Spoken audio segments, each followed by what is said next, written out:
नमस्कार, मी प्राध्यापिका मेधा दाते. लेखक क्रमांक 163, 11 जून. आत्मविश्वास. आपल्याकडे क्वांटम फिजिक्सचा संबंध भक्तीशी जोडून फार विलक्षण कृत्ये केली गेली आहेत. त्याचा उत्तम दाखला म्हणजे संत कुर्मदास. त्याला हात नाहीत, पाय नाहीत, म्हणजे काहीच नव्हतं. आईचे गाठोडे आई बांधायची, गाठोड्यात त्याला आणि हिंडवायची. अगदी कीर्तनाला सुद्धा घेऊन जायची. पैठणला राहणारा होता. पैठणला एकनाथांचे आजोबा भानुदास महाराज, त्यांच्या कारकिर्दीत हा कुर्मदास होता. लहान वय होतं आणि जोपर्यंत लहान होतं त्या लहान वयातच त्यामुळंच आईला त्याला उचलणं शक्य व्हायचं. पण पुढं पुढं ती दमत असे. ती कुर्मदासाला कीर्तनाला बांधून गाठोडं घेऊन जायची आणि तिथं त्याला सोडायची. आणि त्यांचं ते वर्णन ऐकून तो इतका विठ्ठलाच्या भक्तीत रममाण व्हायचा की त्याला वाटायचं की असा विठ्ठल आपल्यालाही भेटीला येईल. तर खूप तळमळ लागलेली असते. आणि तो दरवर्षी आषाढीला भानुदास महाराज पंढरपूरला निघाले की ते विचारायचं, मी येऊ वारीला? तर ते म्हणायचे, नाही रे बाबा, तुला कसं घेऊन जाऊ, तुला कसं शक्य आहे. ते डावलत असत. पण हा न चुकता विचारायचा. पण एक वर्षी काय होतं की ते बोलून जातात. ह्याच्या इतक्या गायकुतेला पण आहे, मी येऊ का वारीला? तर चल असं म्हटल्यावर येऊ म्हणून ते इतका म्हणजे त्याला आनंद होतो. आणि त्याला नाचणं शक्यच नसतं, कारण पायच नसतात. मुळापासून पाय आणि हात नसतात. गडाबडा लोळत जात असतो तो. किती भयंकर परिस्थिती आहे. आणि अशा ह्याच्यात तो संतत्वाला पोचलेला माणूस आहे. आणि ते आपण बेसावधपणे काय बोललो याचं भान येतं भानुदास महाराजांना. आणि ते म्हणतात, अरे कसं शक्य आहे? पण तो म्हणतो, नाही मी येतो, काहीच बोलत नाही. आणि मग कुर्मदासाचा आनंद गगनात मावत नसतो. तो आईला म्हणतो की रात्रीच अंगाला माझ्या पोती बांध. सगळं रात्री अपरात्री उठतो. सगळे आज प्रातर्विधी आईकडनं करून घेतले तर आहेत, नाही तर कोण करणार? पुन्हा मला कधी करता येतील? खायला प्यायला मिळेल का नाही? सगळंच ईश्वरावरच सगळं सोडून द्यायचं असं असतं. पण त्याला त्याची फिकीरच नसते. अंगभर तो पोती घट्ट बांधून घेतो, गोणपाट, आणि 2-2, 3-3 पदरी बांधून घेतो.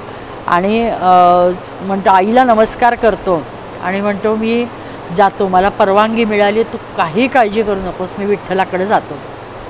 आणि तो लिटरली गुणगुळायला सुरुवात करतो. पुढच्या गावाला जायचं आणि दिंडी, भानुदास महाराज येत आहेत, दिंडी येते, कीर्तनाची तयारी करा असं सांगायचं आणि तिथंच पडून राहायचं. कीर्तन झालं की भानुदासांचं त्याच्याकडे लक्ष जायचं. तो त्यांना नमस्कार करायचा, हाल अहवाल विचारले जायचे आणि पुढं जायचं. पुन्हा हा मध्यरात्री प्रवासाचा चालू व्हायचा.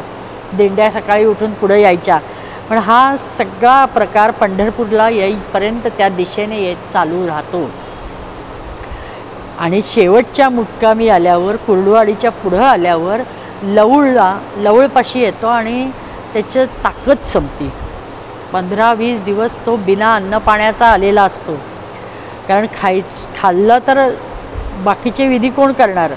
मग कीर्तनात भानुदास महाराजांची नजर कुर्मदासाला हुडकत असते, हा दिसेना का कुठं? आणि मग कीर्तन संपल्यावर ते बघतात, हुडकतात आणि एका बाजूला निश्चित पडलेला कुर्मदास दिसतो. मग ते म्हणतात की अरे कुर्मदासा, काय कुठेच तू आला नाहीस? तर तो म्हणतो, संपलं माझं, मी नाही येत आता. तर ते म्हणतात, अरे आता शेवटचा मुक्काम, आज उद्या पंढरपूरलाच पोचणार आहे, चल.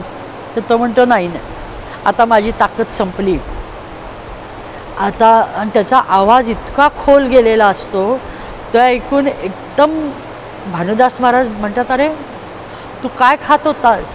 तर तो म्हणतात, आई कुठं इथं माझं सगळं करायला, म्हणून मी काही खाल्लं पिलं नाही 15-20 दिवस. आणि त्यामुळं ते ऐकून भानुदास महाराजांच्या डोळ्याला धारा लागतात. पण ते म्हणतात, अरे तुला मी चल कसं म्हणणार? जाऊ दे, विठ्ठला बघ बाबा ह्याच्याकडे, असं म्हणून नमस्कार करतात.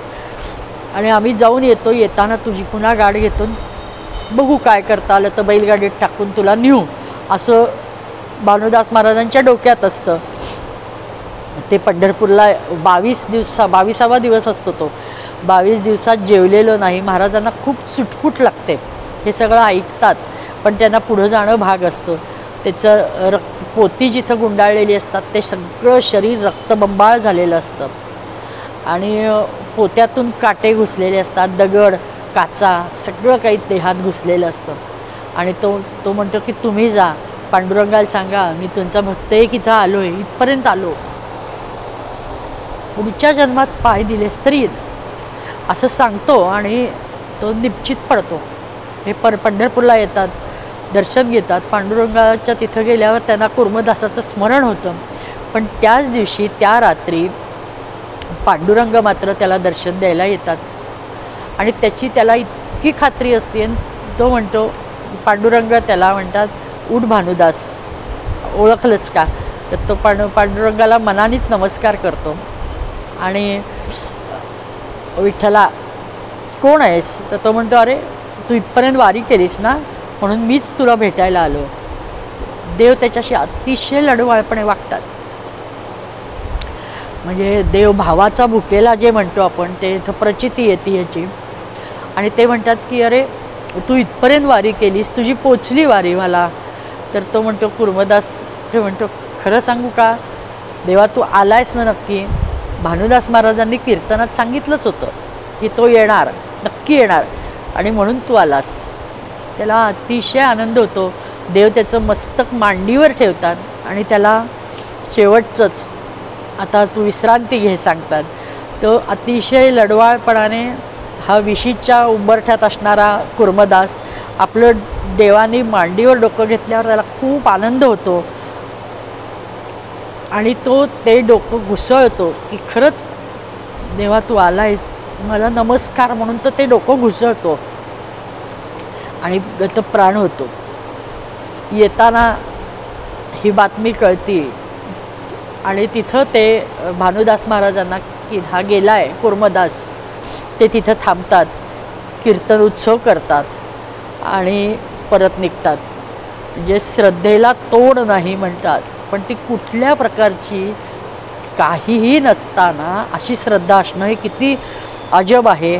आणि अशाही परिस्थितीत देव मला दर्शन द्यायला येणारच हा त्याचा आत्मविश्वास किती दृढ होता. म्हणजे धन्य आहे कुर्मदासाची. कुर्मदास समाधानाने जिंकायच्या आविर्भावात, म्हणजे त्यांनी देवाच्या मांडीवर जे हळूच मांडी घासतो आणि शांतपणे पंचत्वात जो विलीन झालेला असतो, त्या कुर्मदासाची समाधी आज लवळला आहे. ती बांधतात भानुदास महाराज आणि हे सगळं त्यांना पांडुरंगाने दृष्टांत देऊन सांगितलेलं असतं आणि म्हणून ते कीर्तनाला थांबतात. धन्य कुर्मदास आणि धन्य दुर्दम्य त्यांचा आत्मविश्वास. नमस्कार.